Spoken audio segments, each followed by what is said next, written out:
Welcome back to our YouTube channel medical and nurses सब। आज की क्लास हमारी मिडवाइफरी एंड गायनेकोलॉजी की है, जिसमें आपको most of the question gynaec के रहने वाले हैं और साथ ही साथ कुछ क्वेश्चन एनाटॉमी के भी इंक्लूड किए गए हैं।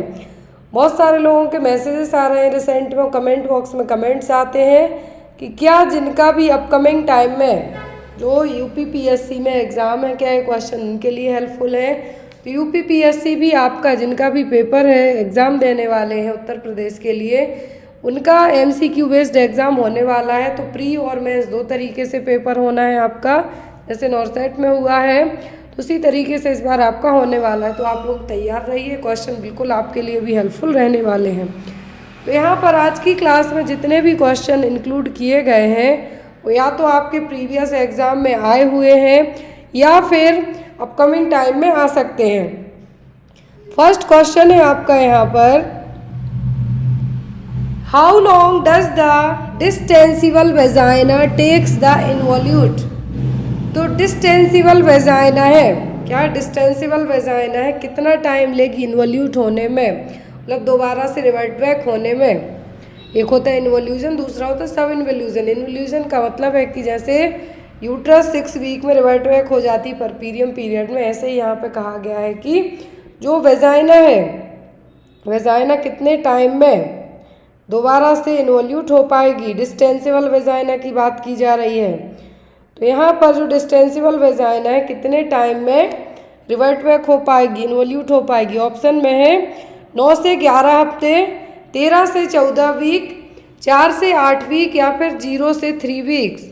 तो यहाँ पर जो डिस्टेंसिबल वेजाइना की बात की जा रही है, डिस्टेंसिबल वेजाइना का मतलब है कि आफ्टर इंटरकोर्स और वर्जिनिटी जाने के बाद, वर्जिनिटी जाने के बाद और आफ्टर इंटरकोर्स है जो वेजाइना सेम एज नहीं रहेगी, सेम एज नहीं रहेगी। जो इसीलिए यहाँ पर कहा है कि इन्वॉल्यूट केस में कितने टाइम तक जाएगी। यदि आफ्टर डिलीवरी के बाद हम बात करें तो यदि एक बार आपकी डिलीवरी हो चुकी है तो दोबारा से वेजाइना वापस उसी शेप में नहीं जा पाती है। जो एक नॉन प्रेग्नेंट और नॉन प्रेग्नेंट की जगह में भी कह सकते हैं कि जो भी लेडी इंटरकोर्स नहीं की है तो उनका जो एक डिफरेंस है बीच का, वो यहाँ पर कहलाएगा डिस्टेंसिबल वेजाइना। और ये टाइम एटलीस्ट लगेगा 4 से 8 हफ्ते तक का, लेकिन ये कम्प्लीटली वैसे नहीं हो पाएगी। तो यहाँ पर जो आपका आंसर होगा वो क्या होगा, 4 to 8 वीक्स। और यहाँ पर ये भी कहा गया है कि अपनी टोन तो गेन कर लेगी, जो वेजाइना नॉर्मल टोन में आ जाएगी, but never to be virginal state. जो वर्जिनिटी है वो वापस से यहाँ पर नहीं आ पाए, क्योंकि the mucosa remains delicate for the first few weeks and sub mucous venous congestion persist even longer. तो इसीलिए दोबारा से जो टोन है वेजाइना अपनी गेन कर जाएगी, लेकिन जो वर्जिनिटी है वो आपकी वापस नहीं आ पाएगी। तो यहाँ पर यही क्वेश्चन है आपका कि एटलीस्ट जो इन्वॉल्यूशन की बात की जा रही है वेजाइना के, अभी तक आपने यूट्रस का तो बहुत पढ़ा है कि 6 हफ्तों में आफ्टर प्रेगनेंसी के बाद यूट्रस है जो 6 वीक में जो ड्यूरेशन रहता है परपीरियम पीरियड का, उसमें क्या होती है, इन्वॉल्यूट हो जाएगी। लेकिन वेजाइना इन्वॉल्यूट होगी 4 to 8 वीक्स में, लेकिन दोबारा से वापस वैसे वर्जिनिटी वाली कंडीशन में नहीं जा पाएगी। Clear. Next question, Japanese encephalitis vaccine reconstitute or dissolved should be used within how many hour।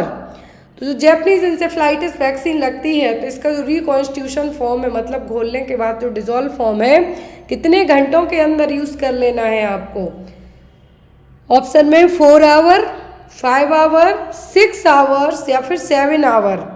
तो यहाँ पर आपको बता दें कि बीसीजी, मीजल्स और जैपनीज इंसेफ्लाइटिस, इन 3 में से कोई सा भी पूछे तो इनका जो रिकॉन्स्टिट्यूशन फॉर्म है, पाउडर फॉर्म से रिकॉन्स्टिट्यूशन फॉर्म में और डिजोल्व फॉर्म में आप रखते हैं, तो विदिन 4 घंटे के आपको यूज़ कर लेना है।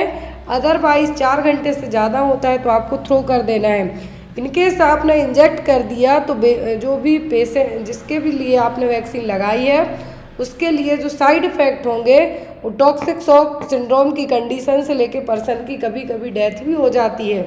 इसीलिए 4 घंटे के बाद यदि वैक्सीन का पूछे कि कितने घंटे तक यूज़ कर सकते तो 4 आवर, मोर देन 4 आवर से ज़्यादा होता है तो आपको क्या करना है, डिस्कार्ड कर देना और थ्रो इट कर देना है। क्लियर है? Next one, all are the symptom of Cushing triad except, तो सभी कुशिंग ट्रियाड के सिम्टम है किसी एक को छोड़कर। ऑप्शन में systolic hypertension, diastolic hypertension, bradycardia या फिर ब्रेडिप्निया। कुशिंग ट्रियाड देखने को मिलता है कब? जब इंट्राक्रैनियल प्रेशर बढ़ता है। क्या है? इंट्राक्रैनियल प्रेशर बढ़ेगा, आईसीपी बढ़ेगा, तब कुशिंग ट्रियाड की कंडीशन डेवलप होगी। तो कुशिंग ट्रियाड में जो कंडीशन होगी, सिस्टोलिक हाइपरटेंशन होगा, डायस्टोलिक हाइपोटेंशन होगा, ब्रेडिकार्डिया होगा, ब्रेडिप्निया होगा। क्लियर? ये चीज़ें होंगी, लेकिन डायस्टोलिक हाइपरटेंशन नहीं होगा। कुशिंग ट्रियाड एक फिजियोलॉजिकल नर्वस सिस्टम की ऐसी कंडीशन है जिसमें इंट्राक्रैनियल प्रेशर आईसीपी बढ़ जाएगा। अब इसमें 3 चीज़ें बढ़ती हैं, इसलिए इसको ट्रियाड नाम दिया गया है। कुशिंग ट्रियाड की कंडीशन में क्या होगा कि सिस्टोलिक बीपी है वो बढ़ेगा, पल्स घटेगी, जो कहा गया ब्रेडिकार्डिया, और ब्रेडिप्निया मतलब रेस्पिरेशन क्या है, रेस्पिरेटरी रेट भी घटेगी। तो यहाँ पर यदि बात करें कुशिंग ट्रियाड की, तो ये तीनों चीज़ें आपको याद रखनी है कि यदि आईसीपी में पूछते हैं तो क्या है, आईसीपी बढ़ा हुआ है, और यदि कंडीशन होती है तो यहाँ पर डायस्टोलिक बीपी क्या होगा, घटेगा, ना कि बढ़ेगा, सिस्टोलिक बीपी बढ़ेगा। Next one, decreased glucose in CSF suggestive of, तो यदि जो सेरिब्रोस्पाइनल फ्लूइड सैंपल के लिए लिया गया है और उसमें यदि ग्लूकोज का लेवल क्या है, कम है, मतलब कि क्या डायग्नोस हो सकता है, encephalitis, viral meningitis, brain abscess या फिर बैक्टीरियल मेनिंजाइटिस। क्या कंडीशन डेवलप हो सकती है? तो यदि ग्लूकोज का लेवल घट जाए सीएसएफ में तो कंडीशन डेवलप होगी बैक्टीरियल मेनिंजाइटिस। क्या होगा? Bacterial meningitis. Low level of glucose in CSF जो सजेस्टिव है वो बैक्टीरियल, फंगल या फिर ट्यूबरक्लाई मेनिंजाइटिस। 3 रीजन हो सकते हैं, स्पेशली जब भी ग्लूकोज का लेवल घटेगा सेरिब्रोस्पाइनल फ्लूइड में, मतलब मरीज को क्या है, बैक्टीरियल मेनिंजाइटिस हुई है। मेनिंजाइटिस के सिम्टम पूछे जाते हैं, रुजिन्स्की, कर्निंग साइन, और जो नेक रिजिडिटी रहेगा, फीवर होगा, तो ये सब क्या है, इसके साइन है। नेक्स्ट क्वेश्चन है जो एग्जाम में आपको बहुत आता है, वो आपका ये रहा, anterior curvature of the spine it is called as. Anterior curvature, यदि स्पाइन का क्या है, एंटीरियर जो कर्वेचर है तो वो क्या कहलाएगा, लॉर्डोसिस, काइफोसिस, स्कोलियोसिस या फिर ऑस्टियोमलेशिया। अभी ये काइफोसिस एमपीएनएचएम के एग्जाम में पूछा गया है, सेकंड में स्कोलियोसिस पूछा है और एक में पूछा है काइफोसिस। तो एंटीरियर कर्वेचर ऑफ स्पाइन कहलाएगा लॉर्डोसिस। क्या है? लॉर्डोसिस। इस टाइप के क्वेश्चन आपको विथ इमेज से समझना ज़्यादा इजी है। क्या है? लॉर्डोसिस, मतलब आगे की तरफ जो कर्वेचर है वो क्या है, लॉर्डोसिस। काइफोसिस का मतलब है यहाँ पर फॉरवर्ड। क्या है? Forward rounding off the back. जो आपकी बैक है वो एक तरीके से कुबड़ टाइप से रहेगा नेक के यहाँ पर, वो है। तो यहाँ पर क्या है, forward rounding off the back. Scoliosis में क्या है, पूरा स्पाइरल शेप में होगा कर्वेचर। क्या है? साइड में या फिर स्पाइरल में होगा, तो वो है स्कोलियोसिस। जो एक हेल्दी कर्वेचर होता है स्पाइन का, वो क्या होता है, स्ट्रेट होता है। Next one, atropine is commonly used prior to administration of inhalant anaesthetics to reduce. तो एट्रोपिन दी जाती है यदि किसी के लिए इनहेल करने वाले एनेस्थीसिया दिए जा रहे हैं, किस चीज़ के लिए, मसल टोन के लिए, सीक्रेशन के लिए, नोजिया वॉमिटिंग के लिए, कि ऑल ऑफ दी अबव के लिए। तो एट्रोपिन कॉमनली यूज की जाती है एनेस्थेटिक, इनहेलेंट एनेस्थेटिक के पहले। क्यों? ताकि सीक्रेशन को कम किया जा सके। सीक्रेशन कम होगा तो एस्पिरेशन के चांसेस भी कम रहेंगे। तो सीक्रेशन को कम करने के लिए क्या दी जाती है, एट्रोपिन। नेक्स्ट क्वेश्चन है, which is the most common bone fracture seen in the children. तो बच्चों में सबसे कॉमन हड्डियों का फ्रैक्चर कौन सा है, क्लेविकल, फीमर, टीबिया या फिर ग्रीनस्टिक फ्रैक्चर। कौन सा फ्रैक्चर है बच्चों में सबसे कॉमन। बच्चे जनरली जब गिरते हैं, मोस्ट ऑफ दी बच्चे गिरते हैं, सभी गिरते हैं, इवन आप भी गिरे होंगे, मैं भी गिरी होंगी बचपन में, लेकिन बाय गॉड फ्रैक्चर नहीं हुआ कभी। तो तो यहाँ पर फ्रैक्चर है, बच्चों में जो फ्रैक्चर होता है जब भी वो गिरते हैं तो अपने हाथ है जो आगे की तरफ एज ए सपोर्ट के तौर पे यूज़ कर लेते हैं। और जब वो सपोर्ट के तौर पे हाथ यूज़ करते हैं तो रिस्ट के यहाँ पे उनको फ्रैक्चर होता है, लेकिन रिस्ट के यहाँ फ्रैक्चर होता है, लेकिन यहाँ पर उनमें कंप्लीट फ्रैक्चर नहीं होता। कंप्लीट का मतलब है कि बोन बेंड हो जाएगी, बेंड होने का मतलब थोड़ा क्रैक मारेगी बोन लेकिन बेंड रहेगी साथ में, तो वो कहलाता है ग्रीन स्टिक फ्रैक्चर। ये देखिए यहाँ पर एक्सरे इमेज देखिए आप, कॉमनली फ्रैक्चर देखने को मिलता है रेडियस बोन में। रेडियस बोन बेंड हो किस तरीके से, हाफ लकड़ी तोड़ेंगे आप, हाफ टूटेगी हाफ जुड़ी हुई रहेगी। ये बच्चों में होने वाला सबसे कॉमन फ्रैक्चर है। क्यों? क्योंकि वो गिरेंगे, हाथ अपने जो पंजे हैं आगे की तरफ एज अ सपोर्ट के तौर पे लगाते हैं, उसी टाइम पे उनको फ्रैक्चर हो जाता है किसमें, रेडियस बोन में।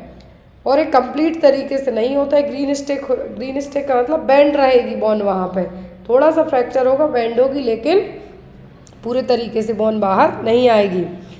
नेक्स्ट क्वेश्चन है आपका, इस क्वेश्चन से आपको 10-12 क्वेश्चन बनने वाले हैं। क्वेश्चन है आपका, which of the following prefixes is matched with the correct definition. पहले प्रीफिक्स सफिक्स बताओगे तब आपको समझना और इजी होगा। प्री मतलब पहले लगेंगे, सफिक्स मतलब एंड में लगेंगे। तो प्रीफिक्स है जो सही क्या है, ए बी मतलब अगेंस्ट, डिस मतलब अराउंड, टेकी मीन्स स्लो, मोनो मतलब बन। क्या है जो सही प्रीफिक्स है? आपने टैकीकार्डिया पढ़ा है, टैकिपनिया पढ़ा है, क्लियर। तो इसमें क्या होती है, टैकीकार्डिया फास्ट होगा तो ये स्लो है, तो ये नहीं है, ब्रेडी में स्लो होगा, क्लियर। डिस मतलब कुछ एबनॉर्मलिटी है, क्या है, एबनॉर्मलिटी है। ए बी मतलब कुछ एब्सेंट है। मोनो मतलब सिंगल और वन। तो यहाँ पे अब आप अंदाज़ा लगाइए आंसर क्या होगा। टैकी की जगह ब्रेडी होता तो आप इसको कह देते सी ऑप्शन को, लेकिन यहाँ पे मोनो मीन्स होता है सिंगल और वन। तो सही प्रीफिक्स की जो डेफिनेशन होगी वो क्या है, मोनो, मोनोसाइड, मोनोन्यूक्लियोसाइड, मोनोऑक्यूलर, जितने भी वर्ड में वन चीज़ है मतलब वो क्या है, मोनोप्लेजिया। तो ये सब क्या है, यहाँ पर सिंगल है मतलब वन है। अभी देखिए यहाँ पर एक लिस्ट दी हुई है, आई होप आपको प्रॉपर विजुअल हो रही हो, क्लियर। तो जब भी आपको पूछा जाए, यदि प्रीफिक्स की बात करें, सफिक्स की बात करें हम, कभी भी आगे एन हो मतलब कुछ ना कुछ है ही नहीं, without anuria, anuria, clear. यहाँ पर मैं आपको विद एग्जाम्पल के बता रही हूँ। अवे फ्रॉम, ए वी का मतलब होता है, सॉरी अगेंस्ट नहीं, अवे फ्रॉम होगा। अवे फ्रॉम जैसे एबडक्शन, एडक्शन मतलब पास में आप अपने हाथ ला रहे हैं, एबडक्शन मतलब अपने जो सेंट्रल पार्ट है इससे दूर ले जा रहे हैं हाथों को, तो क्या होगा, एबडक्शन।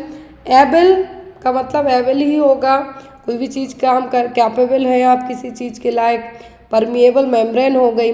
फिर एसियस और फुल ऑफ, इसका मतलब फुल ऑफ। ऑस्टी, ऑस्टिक्टिक आपने पढ़ा है, तो ऑस्टिक का मतलब यहाँ पर क्या है, वो सुनना, हियरिंग से रिलेट करेगा। एक्रो मतलब एक्सट्रीमिटीज़ आएंगी आपकी। एड जैसे अभी एब मतलब अवे था, एड मतलब पास में और टूवर्ड्स। जहाँ पर भी वर्ड है जो एड्रीनो जुड़ जाता है मतलब एड्रीनल ग्लैंड और रीनल ग्लैंड से रिलेट करता है आपका वर्ड, क्लियर। तो इस तरीके से आपको एग्जाम में याद रखना है, ये आपको एग्जाम में आते ही आते हैं। प्रीफिक्स पूछ सकते हैं, सफिक्स पूछ सकते हैं। एल्जिया जुड़ जाए वर्ड मतलब कुछ पेन से, न्यूरल्जिया, न्यूरल्जिया मतलब नर्व पेन हो गया। नेक्स्ट क्वेश्चन आपको, the word डिस्फेसिया means difficulty doing what. तो यहाँ पर डिस्फेसिया शब्द का अर्थ क्या करने में कठिनाई है, ईटिंग और स्वालोइंग, स्पीकिंग, डिस्ट्रॉइंग या रिमेम्बरिंग। डिस्फेसिया का मतलब है यहाँ पर स्पीकिंग डिफ़िकल्टी, क्या है, स्पीकिंग डिफ़िकल्टी, बोलने में दिक्कत होना। लेकिन यहाँ पर डिस्फेजिया, DYSPHAGIA का डिफरेंस हो गया। डिस मतलब कहीं पर भी DYS जुड़ा मतलब कुछ ना कुछ डिफ़िकल्टी है, क्या है, डिफ़िकल्टी है। अब यहाँ पर कहा गया है कि डिस्फेसिया का मतलब होता है क्या, स्पीकिंग डिफ़िकल्टी, लेकिन डिफ़िकल्टी इन स्वालोइंग पूछें या फिर डिस्फेजिया, SIA की जगह GIA कर दें यहाँ पर एंड में, तो क्या कहलाएगा, डिस्फेजिया, और इसका मतलब होगा difficulty in swallowing. Clear. Next one, the word quadriplegia means how many extremities are paralysed. तो क्वाड्री का मतलब होता है 4, टेट्रा का मतलब 3, हेमी का मतलब एक साइड। तो यहाँ पर क्वेश्चन है कि क्वाड्रीप्लेजिया शब्द का अर्थ है कि कितने अंगों को लकवा मार गया है, 1, 2, 3 या फिर 4। तो यदि बात करें हम मोनो कहेंगे तो एक हाथ हो सकता है, एक पैर हो सकता है, सिंगल एक्सट्रीमिटीज हो सकती है। फिर 2 कहा है, मतलब यहाँ पर डाई प्लेजिया आप वर्ड यूज़ कर सकते हैं। 3 कहा है तो टेट्रा। 4 कहा है मतलब चारों हाथ पैर चारों हैं, क्या है, लकवा मार गए हैं नेक के नीचे का हिस्सा, तो वो क्या कहलाएगा, क्वाड्रीप्लेजिया। ये देखिए, पैरालिसिस में हम बात करते हैं तो मोनोप्लेजिया का मतलब होता है कि सिंगल एक्सट्रीमिटी पैरालाइज्ड हुई है। हेमी का मतलब होता है पूरा एक साइड का हिस्सा, one sided of your body, मतलब राइट साइड भी हो सकती है, लेफ्ट हो सकती है, लेकिन कोई एक साइड हो सकती है। डाईप्लेजिया का मतलब है आपका दोनों हाथ, क्या है, दोनों हाथ, बोथ हैंड। पैराप्लेजिया का मतलब है लोअर एक्सट्रीमिटी, मतलब नीचे का हिस्सा। क्वाड्री का मतलब है बिलो नेक, चारों हाथ पैर आपके क्या हो जाना, लकवा मार जाना। क्लियर है। Next one is the antidote for paracetamol poisoning is, यदि कोई 5-10 डोलो खा जाए एक साथ तो क्या होगा, पैरासिटामॉल है जो डोलो ही है वो, तो डोलो यदि कोई खा जाए 5-6 या पैरासिटामॉल खा जाए 10 खा जाए 20 खा जाए 500-500 mg की, तो क्या एज एन एंटीडोट के तौर पे देंगे आप, नेलोक्सोन, एन एसिटाइलसिस्टीन, एट्रोपिन या फिर विटामिन के। तो ये तो हमारी नर्सिंग का सबसे प्यारा क्वेश्चन है कि यदि कोई ज़्यादा ओवरडोज पैरासिटामॉल खा ले क्या दे देंगे आप उसको, एन एसिटाइलसिस्टीन। एसिटामिनोफेन हो गया, पैरासिटामॉल हो गया, यदि इन दोनों के लिए पूछे तो एन एसिटाइलसिस्टीन। नेक्स्ट है early features of aspirin poisoning are. तो एस्प्रिन पॉइजनिंग, यदि एस्प्रिन ओवरडोज हो जाए क्या है जो यहाँ पर देंगे आप उसको, सॉरी, यदि किसी को एस्प्रिन का ओवरडोज हो जाता है तो क्या साइन देखेंगे आप उसकी बॉडी में, रेसेस आएंगे, मेटाबॉलिक एसिडोसिस होगा, रिंगिंग सेंसेशन होगा ईयर में, या फिर हेडेक होगा। एस्प्रिन पॉइजनिंग का सबसे फर्स्ट साइन होता है कानों में घंटी सी बजना, टिनिटस, क्या बोलेंगे उसको, टिनिटस, वो क्या है, वो ringing sensation in the year, क्या होगा, कानों में घंटियाँ सी बजेंगी, वो कहलाएगा ringing sensation in the year. What is the full form of HbNc? HbNc का पूरा नाम क्या है? ऑप्शन दिए गए हैं आपको, home based new mother care, home based newborn care, house based new mother care या फिर hospital based newborn care. HbNc एक प्रोग्राम है, लॉन्च किया गया था। तो यहाँ पर इस HbNc का नाम क्या है, होम बेस्ड न्यूबॉर्न केयर। जो इंस्टीट्यूशनल डिलीवरी होती हैं या फिर जो होम बेस्ड डिलीवरी होती हैं तो उनके लिए प्रोग्राम लाया गया था, इसका नाम क्या था, होम बेस्ड न्यूबॉर्न केयर। ये प्रोग्राम लॉन्च हुआ था कब, 2011 में, 2011 में इस प्रोग्राम को लॉन्च किया गया था। ये प्रोग्राम किसके लिए था, it's for the Asha worker, जो एक्रेडिटेड सोशल हेल्थ एक्टिविस्ट हैं उनके लिए प्रोग्राम है जो लाया गया था। अब यहाँ पर इस प्रोग्राम का मेन एम क्या था, मतलब कुछ ना कुछ फोकस के साथ सभी प्रोग्राम स्टार्ट किए जाते हैं। इसका टारगेट था कि जो मॉर्टेलिटी रेट है, मतलब जो न्यूबॉर्न बेबीज़ पैदा हो रहे हैं, न्यूनेटल मॉर्टेलिटी रेट है, उसको हमें क्या करना है, कम करना है, रिड्यूस करना है। जितने भी प्रोग्राम लाए गए हैं, चाहे वो मैटरनल रिलेट करते हो, जैसे JSY स्कीम हो गया या फिर JSSY स्कीम हो गया या फिर होम बेस्ड न्यूबॉर्न केयर हो गया या फिर फैसिलिटी बेस्ड न्यूबॉर्न केयर हो गया, FBNC, जितने भी प्रोग्राम है इनका टारगेट क्या था, स्पेशली जैसे होम बेस्ड न्यूबॉर्न केयर की बात करते हैं हम, तो ये था न्यूनेटल मॉर्टेलिटी को कम करने के लिए प्रोग्राम 2011 में लाया गया था। और इसमें जो टारगेट था वो था मेनली डिलीवरी के बाद, after the delivery Asha worker जाके कितने दिनों तक न्यूबॉर्न बेबी को चेक करेंगी, तो वो है यहाँ पर एटलीस्ट 42 डेज तक का यहाँ पर टारगेट रखा गया था। कितना, 42 दिनों तक का जो एक परपीरियम पीरियड होता है। तो जो 6 विजिट करेगी आशा वर्कर, यदि हॉस्पिटल में डिलीवरी हुई है, यदि इन केस डिलीवरी कहाँ पे हुई है, हॉस्पिटल में, और इंस्टीट्यूशनल डिलीवरी हुई है, तो 6 विजिट करेगी आशा। तीसरे दिन, 7वें दिन, 14वें दिन, 21वें दिन, 28वें दिन एंड 42वें दिन। तो यदि इंस्टीट्यूशनल डिलीवरी हुई है तो कितने दिन, 6 विजिट करेगी आशा। और यदि होम बेस्ड डिलीवरी हुई है, मतलब घर पे डिलीवरी हो गई है, तो जिस दिन डिलीवरी हुई उसी दिन, मतलब कि day 1, day 3, day 7 and day 14, 21, 28 and 42, मतलब जिस दिन हुई है उस दिन और ऐड कर देंगे तो 7 करेगी।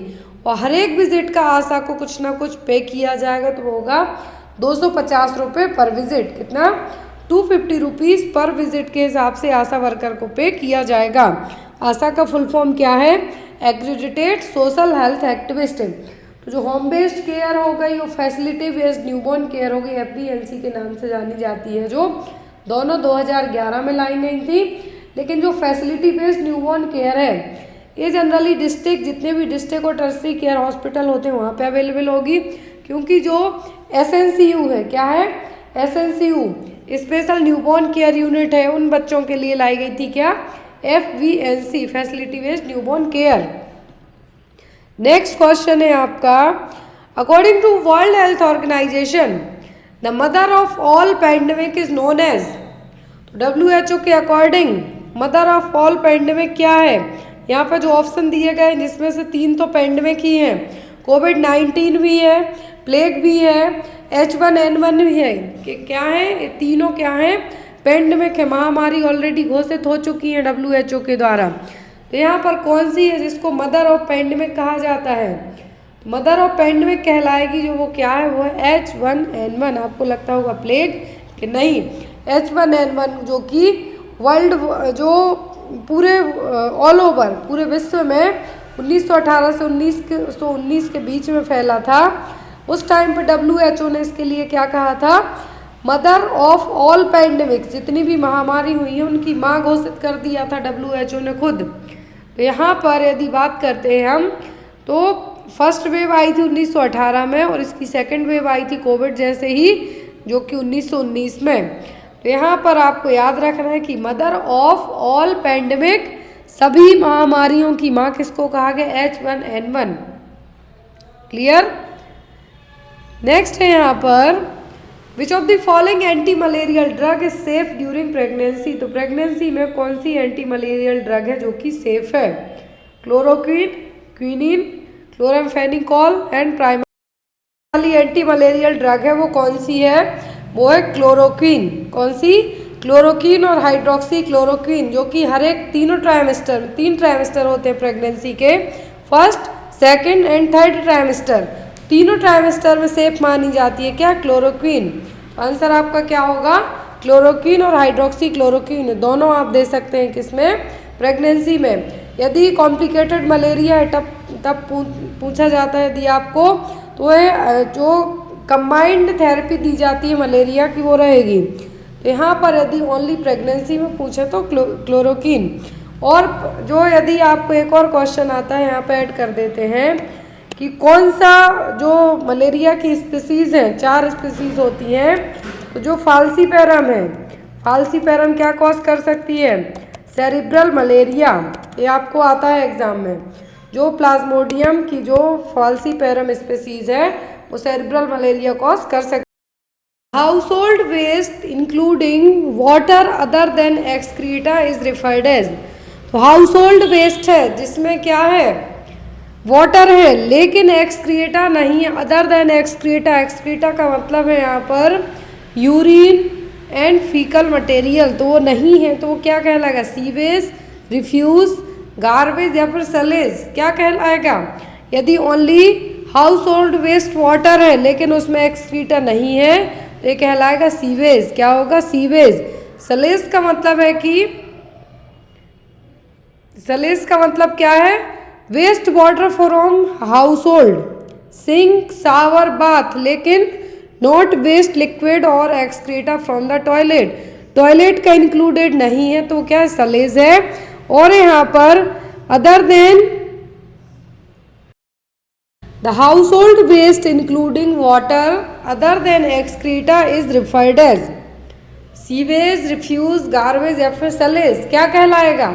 हाउस होल्ड वेस्ट है जिसमें वाटर के साथ साथ एक्सक्रीटा भी है तो वो होगा क्या? सीवेज। क्या होगा? सीवेज। जिसमें फीकल मटेरियल होगा, यूरिन होगा, टॉयलेट का पानी होगा, डायरेक्ट यदि हम टॉयलेट का वेस्ट कहेंगे तो क्या वो है? सीवेज। लेकिन सलेज का मतलब है यहाँ पर वाटर है, जो वेस्ट वाटर है जो कि सिंक से, शावर से, नहाने से आपके आया, लेकिन इसमें नॉट वेस्ट लिक्विड और एक्सक्रीटा फ्रॉम द टॉयलेट, जो फीकल मटेरियल यूरिन है सब मिक्स नहीं होगा। मिक्स है तो सीवेज पानी में, लेकिन ये नहीं है, किचन का पानी हो गया, सिंक का, शावर का, नहाने का, तो वो कहलाएगा सलेज। दैट मीन्स इसमें सलेज का मतलब है कि इसमें टॉयलेट वाला जो एक्सक्रीटा है या फिर टॉयलेट एक्सक्रीटा का मतलब है ये यूरिन और फीकल मटेरियल नहीं है तो क्या? सलेज। यदि है तो sewage. Next one, increase in the size और mass of tissue is known as. यदि साइज और मास ऑफ टिश्यू बढ़ रहे हैं तो क्या है? ग्रोथ है, मैच्यूरेशन है, डेवलपमेंट है कि प्रोग्रेस है। यदि टिश्यू की साइज बढ़ती है, मतलब आपकी बॉडी की साइज बढ़ते जा रही है तो टिश्यू की साइज बढ़ना कहलाएगी, वो कहलाएगी ग्रोथ। क्या कहलाएगी? ग्रोथ। लेकिन आपका लेवल ऑफ थिंकिंग बढ़ रहा है, सोचने समझने का तरीका बढ़ रहा है, स्किल बढ़ रहे हैं आपके, तो वो क्या कहलाएगा? वो कहलाएगा डेवलपमेंट। क्वांटिटेटिव मेजरेबल, जैसे आपकी लंबाई बढ़ना, वजन बढ़ना, ये सब क्या है? ग्रोथ। क्या है? क्वांटिटेटिव मेजरेबल है। टिश्यू की साइज बढ़ रही, सेल्स की साइज बढ़ रही। लेकिन डेवलपमेंट का मतलब है आपके सोचने समझने की क्षमता बढ़ रही है, मैच्यूरेशन ऑफ स्किल बढ़ रहा है, कॉग्निटिव स्किल डेवलप हो रहा है, तो वो क्या है? वो है development. Next one,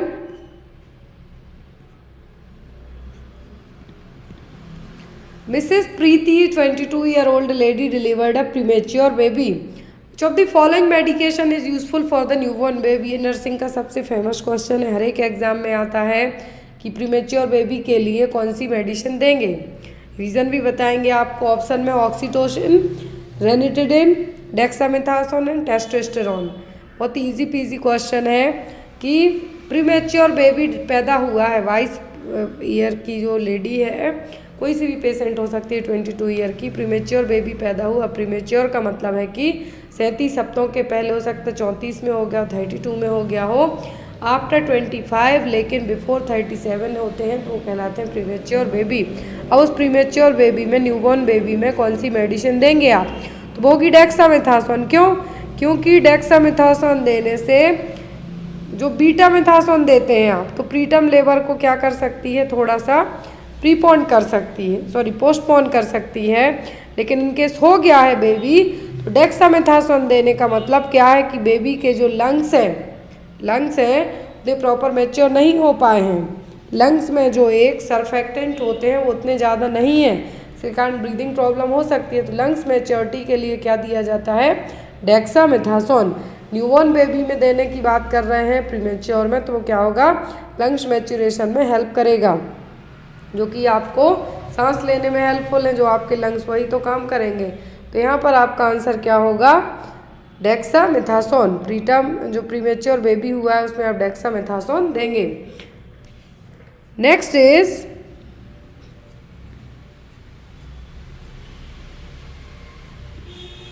government of India adopted national nutrition policy. तो भारत सरकार ने नेशनल न्यूट्रिशन पॉलिसी को कब अडॉप्ट किया था? 1997, 1996, 1965 या फिर 1993 में गवर्नमेंट ऑफ इंडिया ने नेशनल न्यूट्रिशनल पॉलिसी कब अडॉप्ट की थी? तो ये की थी इंडिया ने 1993 में। कब? 1993 में, 1993 में। नेक्स्ट वन,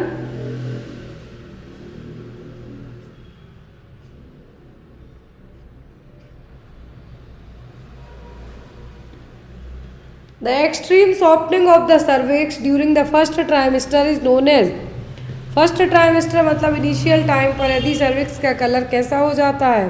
सॉरी सर्विक्स बहुत ज़्यादा सॉफ्ट हो जाती है। और ये सॉफ्ट क्यों होती है? बहुत ज़्यादा ब्लड फ्लो होने के कारण। जो ब्लड वेसल्स में ब्लड का फ्लो हो रहा है वो ज़्यादा हो रहा है पेल्विक एरिया में प्रेगनेंसी के टाइम पर, तो यहाँ पर ज़्यादा ब्लड फ्लो होने के कारण सर्विक्स क्या है, सॉफ्ट हो जाती है, ब्लूइश कलर की भी होने लगती है। तो ये कौन सा साइन है? चैडविक, ओसिएंडर, गॉडेल्स या फिर ऑल ऑफ दी अबव। तो extreme softening of the cervix during the first trimester of pregnancy it's known as the Goodell sign. Chadwick पूछें तो ब्लू और वायलेट जो पर्पलिश कलर है वो हो जाएगा 4th वीक ऑफ जेस्टेशन में। ओसिएंडर का मतलब है कि पल्सेशन क्या है, बढ़ जाएगा। Increased pulsation felt through the lateral fornix at 8th week. 4th week में चैडविक साइन होगा।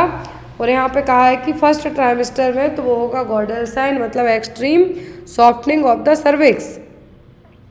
Next one is the anterior fontanelle normally closes between the age of. Anterior posterior fontanelle से इनके बीच का डिफरेंस पढ़ के जाना, कब क्लोज होते हैं, किन के बीच में है, ये आपको एग्जाम में आता है। तो एंटीरियर क्लोज होते हैं बाद में, पोस्टीरियर और ऑक्सीपुट क्लोज होते हैं पहले। तो यहाँ पर क्वेश्चन है आपका कि एंटीरियर fontanelle कब क्लोज होंगे? 2 से 3 महीने में, 12 से 18 महीने में, 3 to 6 मंथ में, फिर 1 and 9 मंथ में। तो एंटीरियर fontanelle क्लोज होते हैं जनरली 12 to 18 मंथ की एज में, जब बच्चे की उम्र 12 से 18 महीने हो जाए। आपने सुना होगा कि बच्चे का जो तालू है, फ्रंट हेड, जो फ्रंटल पार्ट है माथे के, यहाँ माथा जिसको कहेंगे, इसके ऊपर जिन बच्चों की उम्र 1.5 साल से कम की रहती है वहाँ पे आप हाथ रख के देखना कितना फास्ट पल्सेशन फील होगा, वो इसीलिए होता है। और ये जो आप 2-2.5 साल के बच्चे में हाथ रख के देखेंगे कितना फास्ट फील नहीं होगा, तालू जिसको कहते हैं आप। तो क्या है यहाँ पर जो क्लोज होंगे fontanelle, तो कब क्लोज होंगे? 12 से 18 महीने की एज में। और पोस्टीरियर की बात करें तो 6 to 8 week after the birth, और 2 मंथ की उम्र में बच्चे की। लेकिन क्लोज होते हैं 1.5 साल तक की उम्र में, 1 साल से 1.5 साल तक, तो होंगे एंटीरियर fontanelle 12 से 18 महीने के बीच में। Next one, which of the following sugar concentration is highest in Honey. तो जो हनी है, शहद है, उसमें सबसे ज़्यादा कौन सी शुगर होगी? लैक्टोज, ग्लूकोज, माल्टोज या फिर फ्रक्टोज। कौन सी शुगर सबसे हाईएस्ट होगी? हाईएस्ट कंसंट्रेशन ऑफ शुगर किस में होगी? लैक्टोज, ग्लूकोज, माल्टोज या फिर फ्रक्टोज में। होगी किस में? होगी फ्रक्टोज में। Which of the following perinatal infection disease is the mostly contagious? Perinatal disease यहाँ पर है जो कि बहुत ज़्यादा कंटेजियस है। वो पेरीनेटल डिसीज़ कौन सी है? Syphilis, hepatitis B virus, HIV या फिर हर्पीस सिम्प्लेक्स वायरस। पेरीनेटल जो एक टाइम पीरियड होता है जब प्रेगनेंसी हो, become pregnant and up to a year after giving birth, मतलब कंसीव करने के बाद से लेकर डिलीवरी होने तक का जो ड्यूरेशन है वो पेरीनेटल पीरियड है। यदि इस टाइम पे कंटेजियस इन्फेक्शन की बात की जा रही है तो वो सबसे ज़्यादा कंटेजियस कौन सा होगा? है तो ये सभी कंटेजियस बच्चे को हो सकते हैं, लेकिन सबसे ज़्यादा कंटेजियस होगा हर्पीस सिम्प्लेक्स वायरस। क्या है? Herpes simplex virus. कैसे? मैंने जो हर्पीस सिम्प्लेक्स वायरस है, क्लेमाइडिया भी हो सकता है, निसीरिया गोनेरिया भी हो सकता है। क्यों? नॉर्मल वेजाइनल डिलीवरी के टाइम पर, क्योंकि ये बैक्टीरिया मोस्ट ऑफ दी कहाँ पर रहते हैं? जो प्रोडक्टिव पार्ट है वहाँ पर। डिलीवरी के टाइम पर बहुत इजीली बच्चे में ट्रांसमिट हो सकते हैं। तो इसीलिए यहाँ पर जो highly contagious according to option के आपको कहा है, हो तो सबके चांसेस ज़्यादा हैं, HIV हो सकता है, सिफिलिस हो सकता है, लेकिन सबसे ज़्यादा कंटेजियस होगा herpes simplex virus. Because herpes virus can also be spread to the baby if the mother has a blister caused by herpes on her breast and she can feed the baby with the affected breast।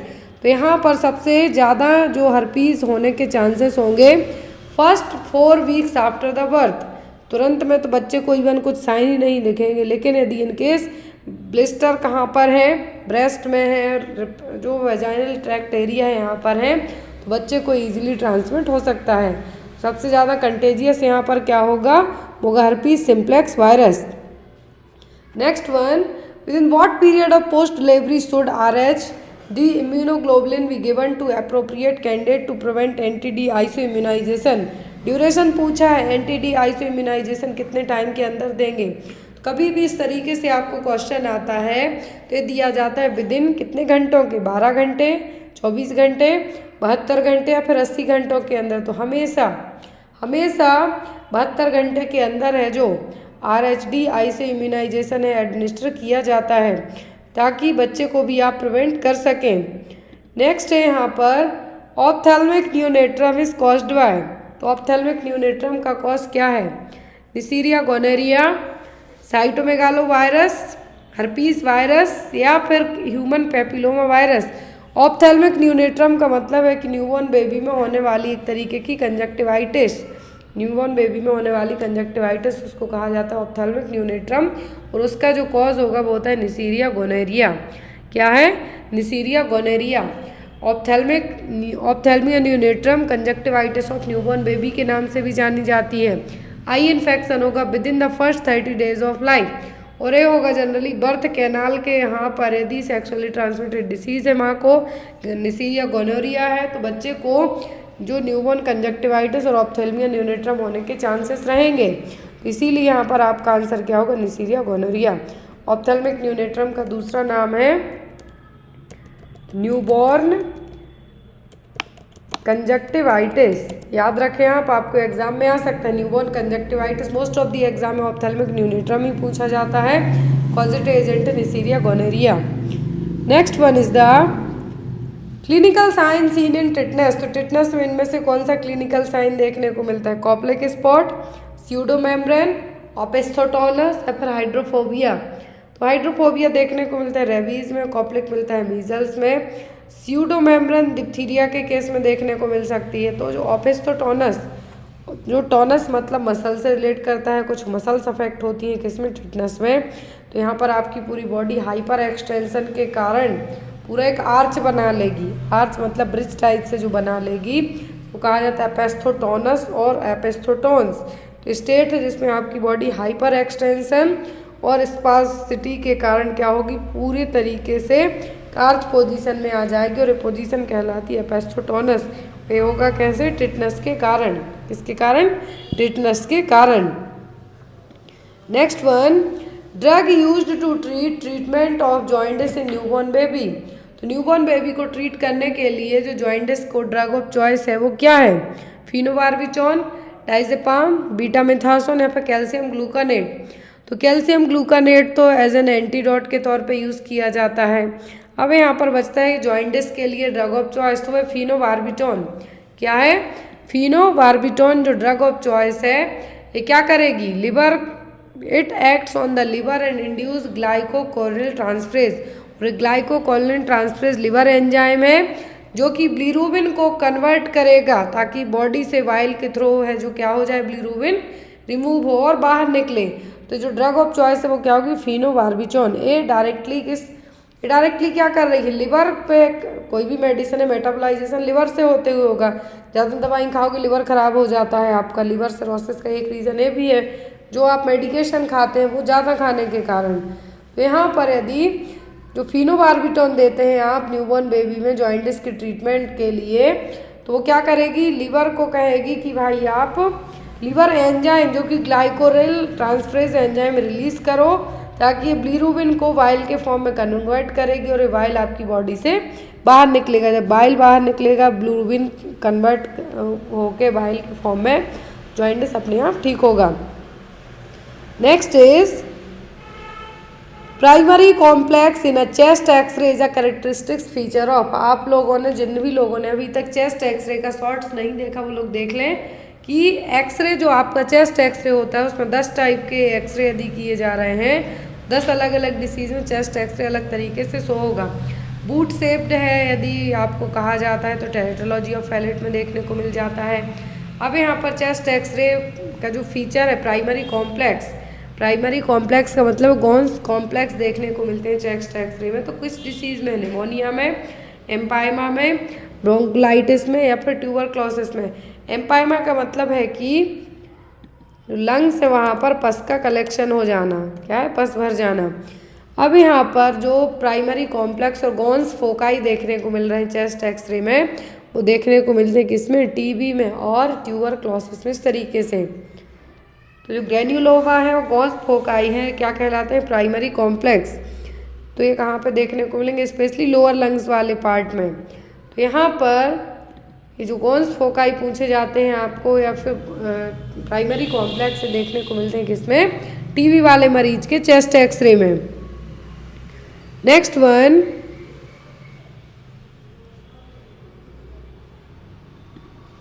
a baby born at CHC for its first immunization which can be given to him। यदि newborn baby कहाँ पे हुआ है, community health centre में, तो पहला vaccine कौन सा देंगे, DPT, BCG, MMR या फिर टाइफॉइड। तो इनमें से कौन सा वैक्सीन दिया जाएगा बच्चे को eight the time of birth, तो होगा BCG, बेसिलाई कालमेटिक यूरिन। क्या है, बेसिलाई कालमेटिक यूरिन। BCG के अलावा भी दी जाती है जो वैक्सीन, एक होती है OPV 0 डोज। पूछा जाता है एट द बर्थ जो OPV दी जाती है वो क्या कहलाता है, 0 डोज ऑफ वैक्सीन। फिर एक और दी जाती है hepatitis B intramuscular, clear. BCG दी जाती है left upper arm ID route से, इंट्राडर्मल रूट से। तो यहाँ पर विटामिन के भी दिया जाता है, विटामिन के भी दिया जाता है IM बच्चे के लिए। तो यदि at the time of birth BCG vaccine दी जाती है, यदि BCG का वैक्सीन डोज पूछते 0.05 ml eight the time of birth, लेकिन जब बच्चे की उम्र 4 हफ्तों से ज़्यादा हो जाए, 1 महीने से ज़्यादा हो जाए, 0.1 ml देंगे, लेकिन 1 साल तक ही दी जाती है। तो एक टाइम का जो शॉट है BCG का एटलीस्ट बच्चे को 20 साल तक प्रोटेक्ट करके रखेगा। OPV की जो डोज दी जाती है वो 0 डोज दिया जाता है, ओरली 2 बूंद। हेपेटाइटिस B IM रूट से दिया जाता है। अब यहाँ पर जो बात की जा रही है, एक और छोटा सा 1 मिनट का टॉपिक ऐड किया गया, वैक्सीन वेल मॉनिटर। तो BBM पॉलिसी किस वैक्सीन के लिए अप्लाई की जाती है, तो वो की जाती है OPV के लिए। मोस्टली एग्जाम में आपको इससे 2 क्वेश्चन आते हैं। BBM का फुल फॉर्म कौन सी वैक्सीन के लिए यूज़ किया जाता है और क्यों किया जाता है। तो वैक्सीन की लगाने लायक जो क्षमता बची है नहीं, एक्सपायर्ड तो नहीं हो गई, उसके लिए यूज़ किया जाता है। यदि इनर स्क्वायर आउटर सर्किल से अलग कलर में है, मतलब ये क्या है, वैक्सीन यूज़ की जा सकती है।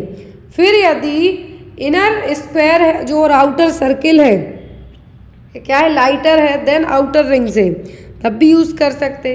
लेकिन जब दोनों सेम कलर के हो जाएं तो डिस्कार्ड कर देनी है, वैक्सीन यूज़ करने लायक नहीं है।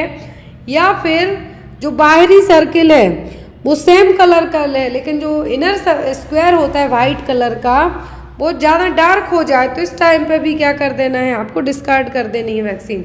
Inner square darker then the outer ring, मतलब जो बीच का स्क्वायर है, चौथी स्टेज होती है जब वो क्या हो जाए, ज़्यादा डार्क हो जाए आउटर रिंग से, तब भी डिस्कार्ड कर देनी है। और यदि दोनों का कलर सेम हो जाए तब भी डिस्कार्ड कर देनी है। लेकिन यदि आउटर सर्किल और जो इनर स्क्वायर का कलर अलग अलग है तब आपको यूज़ कर सकते हैं। तो जो 2 लास्ट की स्टेज हैं, कलर एक सा हो जाए तब यूज़ नहीं करना है, इनर स्क्वायर का कलर ज़्यादा डार्क हो जाए तब भी यूज़ नहीं करना है, वैक्सीन को थ्रो इट कर देना, डिस्कार्ड कर देना है। Clear. Next one is the characteristics fever found in typhoid is. Typhoid में जो फीवर आता है उसका फीचर क्या है। ऑप्शन में है यहाँ पर relapsing fever, step ladder fever, continuous fever and intermittent fever. तो टाइफाइड कैरेक्टरिस्टिक्स फीचर क्या है टाइफाइड फीवर का, तो टाइफाइड में जो बुखार आता है स्टेप लैडर फीवर, मतलब जैसे सीढ़ियों चढ़ते जाओ उस तरीके से एक लेवल पे हाई फीवर हो जाएगा। तो ये क्या है, step ladder fever. Step ladder fever जो टाइफाइड है इसका कॉज क्या है, होता है एक बैक्टीरिया, साल्मोनेला टाइफी नाम का बैक्टीरिया। टेस्ट किया जाता है तो वो होता है विडाल टेस्ट। विडाल टेस्ट पूछा जाता है तो ये होता है टाइफाइड के लिए फीवर का पैटर्न होता है स्टेप लैडर फीवर। अब यहाँ पर साल्मोनेला टाइफी अलग है और टाइफस अलग है, दोनों चीज़ें याद रखें। साल्मोनेला टाइफी किसके लिए रिस्पॉन्सिबल है, टाइफाइड के लिए। इसके लिए टेस्ट होता है क्या, विडाल टेस्ट। नेक्स्ट है एग्जाम्पल ऑफ लाइव वैक्सीन, तो लाइव वैक्सीन का एग्जाम्पल क्या है? बीसीजी, मीजल्स, कोलेरा या फिर A and B. Live vaccine होती है, किल्ड वैक्सीन होती है, तो लाइव वैक्सीन है यहाँ पर कौन सी? बीसीजी एंड मीजल्स, बीसीजी और मीजल्स। लाइव वैक्सीन में आती हैं आपकी BCG, OPV, yellow fever, typhoid, chicken pox, rubella, influenza की जो स्प्रे वाली है, मीजल्स, मम्स और टाइफस। क्लियर? ये देखिए यहाँ पर लाइव और इनएक्टिवेटेड और किल्ड वैक्सीन। टॉक्साइड में ओनली डिप्थीरिया और टिटनेस बस आते हैं। एक क्वेश्चन आपके लिए है, आंसर आप लोग कमेंट बॉक्स में देना।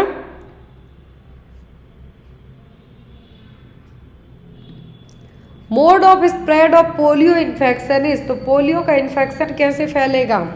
Through the vector, droplet infection, faecal oral route या फिर थ्रू द ब्लड, किसके थ्रू फैलेगा? आंसर कमेंट बॉक्स में देना। आई होप आपको आज की क्लास अच्छी लगी हो। Thank you for watching guys, bye bye, take care.